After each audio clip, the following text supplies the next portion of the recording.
Hello and welcome to another special Unsourced Wall unboxing. I'm really excited to get into this one today because I've been waiting for this for like literally over a month now. I ordered this off of Cheap Graphic Novels, and well, I knew I was getting into. Whenever I order from them, it's always a bit of a delay, especially with everything going on supply chain wise and pandemic and everything. I wasn't like expecting this like immediately. It just took a while. And I just got this open right now. I had to get everything a little bit pre-opened because when I first got the package in the mail, the entire front end was pre-ripped. So I had to make sure everything was okay before I even did this, because it would be ridiculous if I opened it and everything was waterlogged, because it was coming in at like a very heavy rain season we were having over here in the Northeast. But thankfully everything's okay. But yeah, look at this severe like dent that this package came with when it in the mail. Thankfully the tape, everything was holding together, but that was just really terrifying to see. But let's get this thing open and see what we got. Oh, that is a thud. Probably heard that thud, right? This is a giant piece of comic history right here. Let's see. There we go. Taped up, but thankfully not inaccessible. Oh, let's get rid of that. Oh, this is beautiful. This is beautiful. Now, if you remember, Volume 1 of the Fourth World Absolute Edition, it was done in this amazing mother box style design. The front, the sides, and the back. This is what I'm really glad to see. Orion right here. In Volume 1, it was Darkseid, and we're always wondering like who's going to be on the sort of insignia on the second volume. Now, it would seem obvious to be Orion, because Orion is the main character of the Fourfold Saga. He's like the de facto hero, the protagonist, that as it were. But with DC, you can't really tell. I think Mr. Miracle has been kind of their golden boy for a while now. So it's been really unsurprising to see scot-free here, right in Orion. But I'm really glad it's Orion. It completes the set. And what I really love is that the first volume, which had Darkseid on the insignia, was color-coded blue, and this is color-coded red. So they have a little bit of their entire sort of aesthetic going, and I think they really match. I'm bringing that one out in just a second. Here we go. We got this little blurb telling us that it has basically the second half of the series. The first volume had the first half, and so we got the rest of Jimmy Olsen, the rest of Forever People, New Gods, Mr. Miracle, and the epilogue series, Even Gods May Die, and The Hunger Dogs. But also On the Road to Armageddon, which is what I'm really excited for, because it's being published for the first time in full size and in color. I didn't even know that. I didn't know it was going to be in color. The only times I've ever seen On the Road to Armageddon, which was the first version of what would eventually become Even Gods Must Die and The Hunger Dogs, because I think pages were split between them, or even entirely redrawn. We've only ever seen like little thumbnail size like sketches, like proofs of the pages that was. So the fact that it's full size and in color, that is insane. Does that mean it's complete? Did they complete it? Was it already completed? I don't know. I can't wait to dig into this. And also we have the foreword by Tom Scioli, who did the biography for Jack Kirby like a year or two ago. Kirby, King of Comics, as it were, or something like that, which I haven't read yet, but I'm planning to. And essays on Mark Evanier, who did the essays that back-ended the original Fourth World Omnibus editions, which I have, and might bring out. It's a little bit of a hassle to bring those out sometimes. And Paul Levitz, Glenn David Gold, and a bunch of other extras. So yeah, let's get this open and see what that looks like. I'm super hyped. I didn't even know it would be in color. So yeah, let's see. So here we got the slipcase with Jack Kirby's face on it, the King, and also finally out of its box, the second volume of the Jack Kirby Fourth World Absolute Edition. Okay, let's open it up. Let's see. Oh yeah, I remember this. This also has the same design art from the inside lining of the first volume, which is fantastic. Same cover page. Same title page. Okay, all that seems to be really the same. Here's something I didn't notice the first time. I'm not sure if the first volume had it, but there's a special credit for the redrawn Superman heads that they did in Jimmy Olsen. You know, the infamous tale about how they didn't like the way Jack Kirby drew Superman's face, so they redrew those. They redid those before publication. I don't know if the first volume has this credit, but it's nice to see. It's not nice to see because I think we would have wanted to see Jack Kirby's like vision realized entirely on his own. But you know, it's a good note in history to have that on there. You know, good acknowledgement that DC got that one really wrong. And here's something I also like, which is that it doesn't seem like this is repeating any issues from the first volume. In the first omnibus edition, the 4-volume omnibuses, there would be this thing where they didn't have enough even issues to fill every one of those volumes equally. So there would be like some overlapping issues, and it was pretty irritating as like a purist collector to have like the same Mr. issue in 2 volumes, and like it doesn't make any sense. So I'm glad that they don't seem to have that issue here. The Death Wish of Terrible Turpin, that's an amazing one. The Bug, who remembers Forager as anything else but a classic. Number 9, He-Man, Mr. Miracle the Bee, Darkseid and Sons, and this is chock full, man. This is the volume that you should get. One thing that's weirding me out is that the page cut is a little bit, maybe a bit too close for comfort. Like it feels like if this was printed a little bit higher, we'd be in deep trouble. But here we have Tom Scioli's forward, and I think that this is so much better a choice for this volume and for this whole Absolute Edition set than Tom King was in the first volume, which I feel was more of a populist choice because Tom King was kind of riding high on the Mystic Miracle maxi series buzz at that time, while Tom Scioli has never made it secret how influenced he has been by Jack Kirby. He did a biography, for God's sake, and I think that just he has a lot more to say. He's a lot more interesting to say, and he comes from a lot more of a knowledgeable, a lot more breathy place in terms of depth about what to say about Kirby. Whereas Tom King's forward was very facile, very superficial. I don't know where you could get out of that, if anything. But yeah, no, this looks like an incredible, sort of love letter to Kirby right here.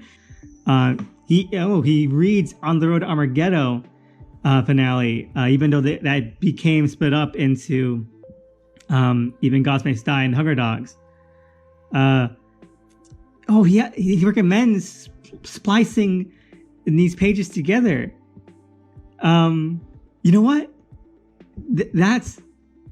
I need to do this. You know what? I'm going to do this. I'm going to make this happen. I'm going to read this on my read through. I'm going to do it in his order. All right. So thank you, Tom Scioli. In just one little piece right here, you've shown more worth than Tom King has in all of his DC work at this point. But, I love this. I love the breadth. I love the size and the detail that just pops at this scale. Like, I don't have many absolutes. I mean, there's lots of absolutes you can get, but I don't see the point unless something that's really means something to you. And the Fourth World is one of the all-time DC Comics classics. It's an epic. It's a saga. It's all the things people say it is. And, this is the edition. This is the version to get, especially now that we have the Road to Armageddon finally published in it.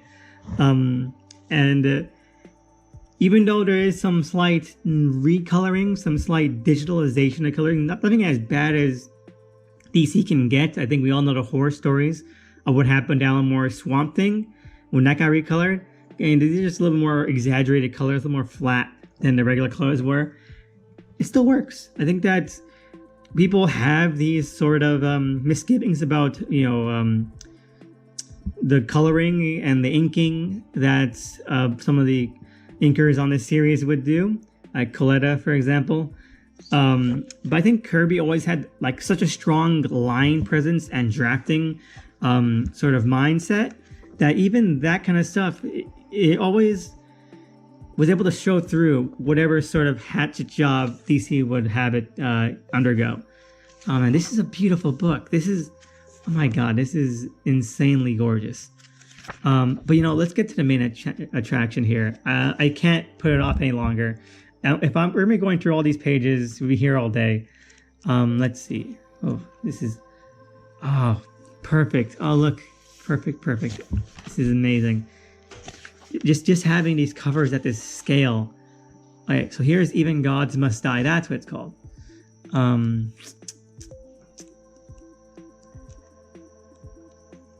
Making sure. Hunger Dogs. Oh, so they left it all the way to end. It's a shame. I know that makes more sense this way, so you're not breaking up the story. But, they will do what they will. Let's see what they say here, if you can look at that. So there's a little bit of a blurb, a little bit of history of what happened behind the scenes.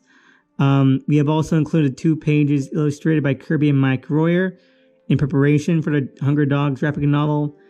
So they're just kind of, let's see, untouched original sequence. Okay, so yeah, they recolored this.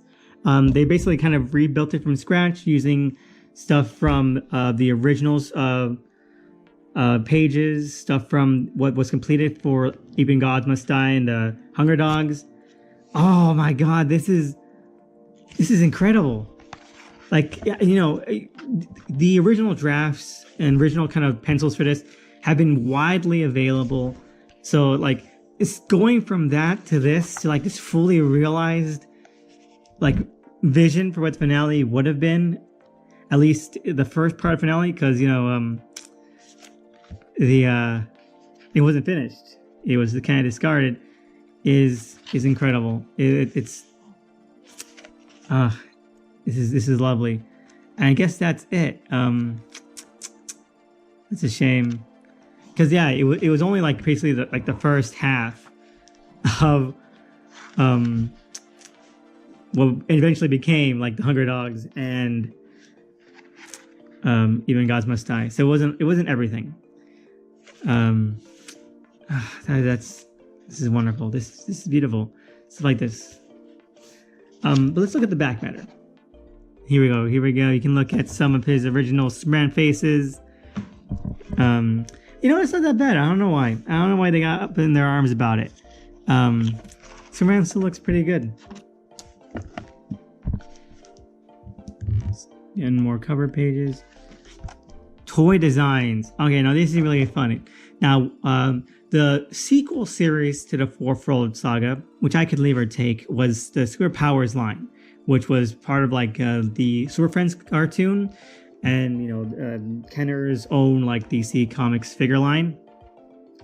And it led to a lot of fun stuff. I think it's really fun and interesting to see the way those toys look. If you look up the way those toys look, they're not that great looking, and they really don't remind you at all of like the Fourth World aesthetic. But seeing those toys originally done up in like a Kirby aesthetic it's bizarre. It's surreal. I don't know what else. What else? I would have, if it had looked more like this in the cartoon, in a toy form, I would have been like head over heels about it. Like the Parademons look better. Steppenwolf looks so much better. The Shock Troopers of Apocalypse look incredible. It's, damn it. And one of the most insane things of all is just these interviews and these essays by Kirby from the time period these were released, just talking about them. It's a treasure to be able to like hear his own words and his own thoughts as they were happening.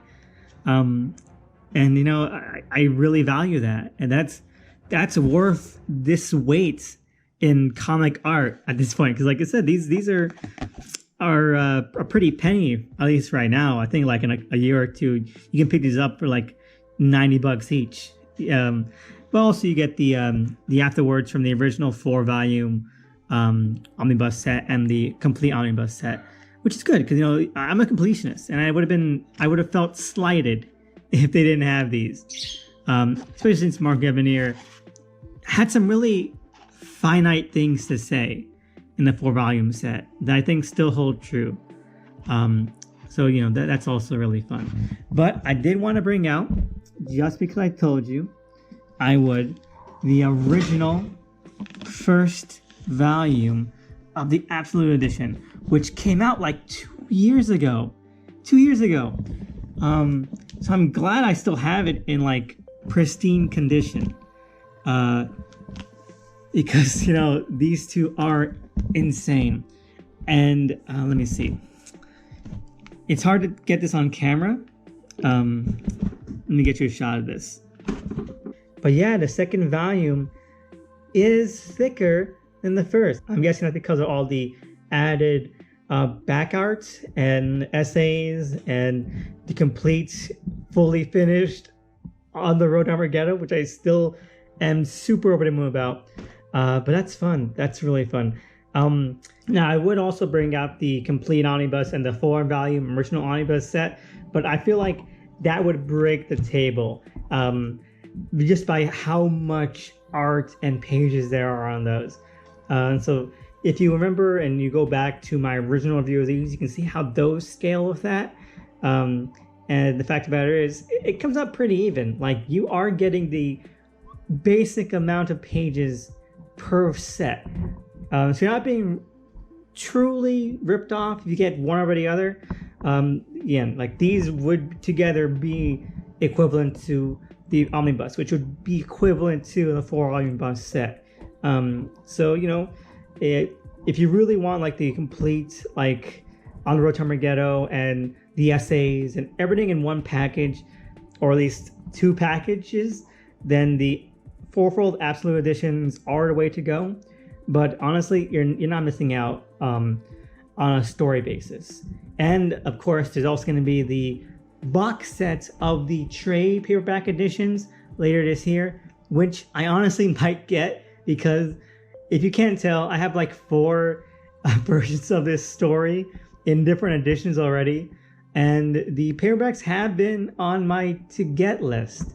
So the fact they're coming out with a box set of those, that just makes my job easier. So I might get those, and we're going to probably line them all up, so don't worry about that. If you want to see it all in one place, you're still going to get your chance to later this year. I think like it's coming out in June or July, so stay tuned. But I do want to get like one shot of these in their slip cases, just for posterity. And there you go. You have them both in their mother box slip cases. One blue, gray, one red and gold. I mean, what else can you get, man? What else is there to say? This is beautiful. This is doing Kirby justice. Like, I don't know if they're ever gonna top this. Like I said, there's so many editions of this. There's coming off more editions of this, but this is like the ultimate set of this. Like, this is definitive. Like, unless like they go back and find like some unpublished stories or a complete full like On the Road to Armageddon that encapsulates the entire ending or something. This is it. Definitive. There's nothing else to say about it. Now, if they did come out with an edition that had the Scioli cut of the Hunger Dogs that he recommends, I'd buy that one. I want to see. I'm gonna make my own version of it. I'm gonna try and piecemeal together a version that he lays out on his forward. But it'd be nice to have a hard copy of that, honestly. But yeah, no, that's it.